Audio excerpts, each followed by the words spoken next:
Assalamualaikum warahmatullahi wabarakatuh. Saya Heni Prastiwi, saya dari SMP Negeri 31 Atap Maisan, Kabupaten Bondowoso, Provinsi Jawa Timur. Video ini dibuat untuk pengimbasan dalam program Guru Belajar seri Asesmen Kompetensi Minimum atau biasa disingkat AKM.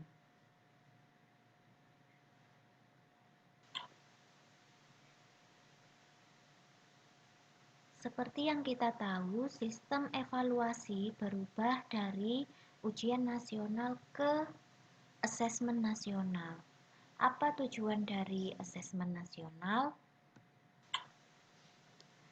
Tujuannya antara lain yang pertama untuk memantau perkembangan mutu dan kesenjangan di sekolah-sekolah. Dan yang kedua adalah untuk menunjukkan tujuan utama dari sekolah, yakni kompetensi dan karakter peserta didik. Dan yang ketiga, tujuan dari asesmen nasional adalah untuk memberi gambaran tentang karakteristik sekolah. Ini cukup berbeda dengan tujuan ujian nasional yang selama ini untuk memantau atau mengetahui hasil belajar peserta didik. Berikut adalah manfaat asesmen nasional. Yang pertama, asesmen nasional memberikan manfaat untuk melihat potret kualitas pembelajaran di sekolah. Dan yang kedua, sebagai umpan balik peningkatan kualitas pembelajaran sekolah. Dan yang ketiga, manfaatnya adalah untuk dasar penyusunan program peningkatan kualitas pembelajaran sekolah atau daerah.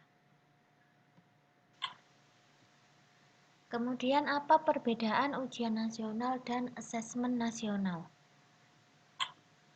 Yang pertama, perbedaannya bisa dilihat dari tujuan asesmen nasional, yaitu untuk mengevaluasi mutu sistem pendidikan. Sedangkan tujuan dari ujian nasional adalah untuk mengevaluasi hasil belajar. Yang kedua, perbedaannya adalah asesmen nasional diperuntukkan untuk siswa-siswa SD atau MI, SMP atau MTS, SMA atau MA, SMK, dan program kesetaraan. Sedangkan untuk ujian nasional adalah untuk siswa SMP atau MTS, SMA atau MA, dan SMK. Perbedaan yang ketiga, asesmen nasional ini untuk kelas 5 SD, untuk kelas 8 SMP, dan untuk kelas 9 SMA atau SMK atau MA. Sedangkan untuk ujian nasional itu biasa diikuti oleh siswa di tingkat akhir SMP, MTS, SMA, SMA maupun SMK. Kemudian perbedaan yang selanjutnya, subjek atau siswa yang mengikuti asesmen nasional itu dipilih secara acak. Jadi tidak semua siswa akan mengikuti asesmen nasional, tetapi akan dipilih secara acak. Sedangkan untuk subjek atau siswa yang mengikuti ujian nasional biasanya adalah semua siswa pada tingkat akhir di setiap sekolah. Perbedaan yang kelima tentang model soal. Model soal dalam asesmen nasional ada beberapa model. Yang pertama soal pilihan ganda, yang kedua soal pilihan ganda kompleks di mana siswa bisa memilih lebih dari satu jawaban. Kemudian model soal menjodohkan dan isian singkat serta model soal uraian. Sedangkan dalam ujian nasional biasanya soal hanya terdiri dari model soal pilihan ganda dan isian singkat. Untuk perbedaan yang keenam, sasaran penilaian asesmen nasional. Sasarannya adalah literasi, numerasi, karakter, serta kualitas dan iklim satuan pendidikan. Sedangkan untuk ujian nasional sasaran penilaiannya biasanya adalah penguasaan mata pelajaran. Perbedaan yang terakhir dari asesmen nasional dan ujian nasional adalah tentang metode penilaian. Metode penilaian yang digunakan dalam asesmen nasional adalah computerized multistage adaptive testing. Sedangkan untuk ujian nasional biasanya menggunakan computer based test dengan menggunakan komputer atau paper based test yang biasa kita sebut tes tulis. Kemudian apa hubungannya asesmen nasional dengan asesmen kompetensi minimum? Asesmen nasional itu terdiri dari 3 komponen. Yang pertama adalah asesmen kompetensi minimal atau AKM. Yang kedua adalah survei karakter. Dan yang ketiga adalah survei lingkungan belajar. Jadi nanti dalam asesmen nasional, siswa tidak hanya mengerjakan soal-soal tentang asesmen kompetensi minimal saja, tetapi juga mengerjakan survei tentang karakter dan lingkungan belajar. Untuk asesmen kompetensi minimal atau AKM itu terdiri dari 2 bagian yang akan dinilai. Yang pertama adalah asesmen literasi membaca dan asesmen numerasi.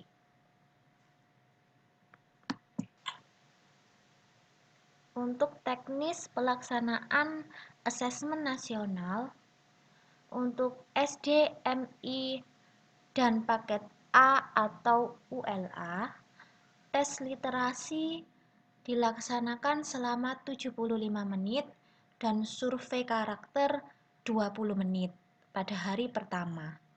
Sedangkan pada hari kedua akan dilaksanakan tes numerasi selama 75 menit dan survei lingkungan belajar selama 20 menit. Jadi dalam pelaksanaan AKM asesmen nasional ini yang terdiri dari AKM, survei karakter, dan survei lingkungan belajar akan dilaksanakan selama 2 hari. Hari yang pertama untuk tes literasi dan survei karakter, sedangkan hari yang kedua untuk tes numerasi dan survei lingkungan.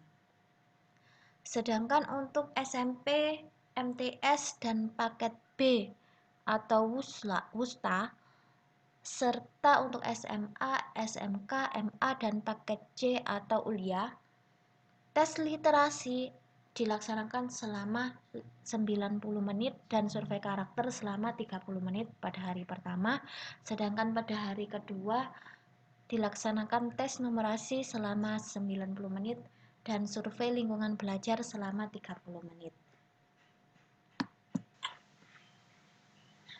Kriteria peserta asesmen nasional. Seperti yang kita tahu tadi bahwa tidak semua siswa akan menjalani asesmen nasional, tetapi akan dipilih secara acak. Kriterianya antara lain adalah yang pertama siswa dari seluruh satuan pendidikan. Jadi setiap seluruh satuan pendidikan akan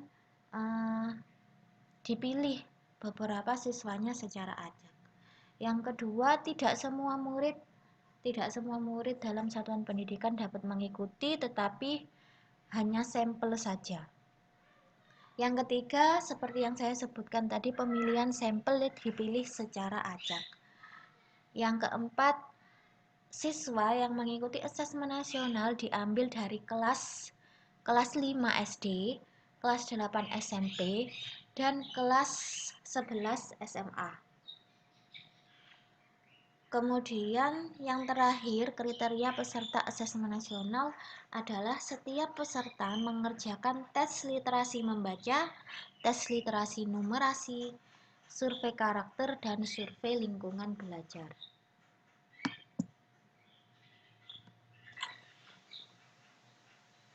Untuk komponen tadi seperti yang saya sebutkan di atas bahwa asesmen kompetensi minimal itu ada 2, yaitu tentang literasi membaca dan numerasi. Yang sedangkan untuk komponen AKM literasi membaca, kontennya atau isinya itu terdiri dari dua teks. Yang pertama adalah teks informasi dan yang kedua adalah teks fiksi. Teks informasi itu teks yang bertujuan untuk memberikan fakta, data, dan informasi dalam rangka pengembangan wawasan serta ilmu pengetahuan yang bersifat ilmiah. Sedangkan untuk teks fiksi itu yang bertujuan untuk memberikan pengalaman mendapatkan hiburan, menikmati cerita, dan melakukan perenungan kepada pembaca, mendapatkan nilai moral tertentu. Sedangkan untuk komponen AKM numerasi itu kontennya atau isinya terdiri dari bilangan yang meliputi representasi, sifat urutan, dan operasi beragam jenis bilangan, cacah, bulat, pecahan, desimal. Yang kedua isinya tentang pengukuran dan geometri. Yang keempat tentang data dan ketidakpastian, serta meliputi aljabar. Aljabar di sini meliputi persamaan dan pertidaksamaan, relasi dan fungsi, termasuk pola bilangan serta rasio dan proporsi. Demikian yang dapat saya sampaikan tentang asesmen kompetensi minimal. Semoga bermanfaat Bapak Ibu sekalian dan terima kasih atas perhatiannya. Wassalamualaikum warahmatullahi wabarakatuh.